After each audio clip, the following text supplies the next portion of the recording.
The so-called God particle is gaining more credibility. Physicists collaborating at CERN's Large Hadron Collider say there's increasing evidence the particle they found last year is in fact a Higgs boson. Last July, CERN scientists announced evidence suggesting they found a particle that would explain how matter attains its mass.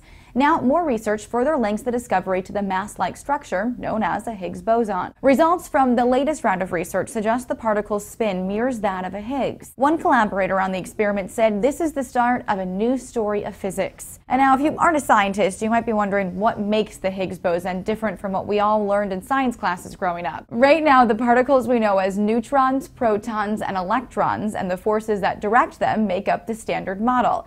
But this theory doesn't explain how the particles get their mass. This is where the Higgs boson comes into play. Simply put, the Higgs field is like the crowd of fans that would surround a famous person if they walked in the room.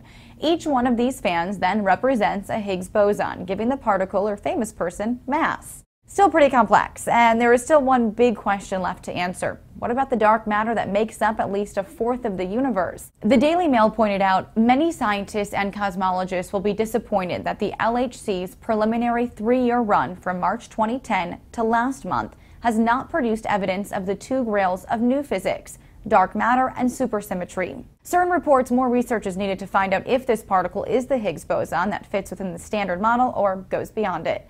For Newsy, I'm Lauren Goris.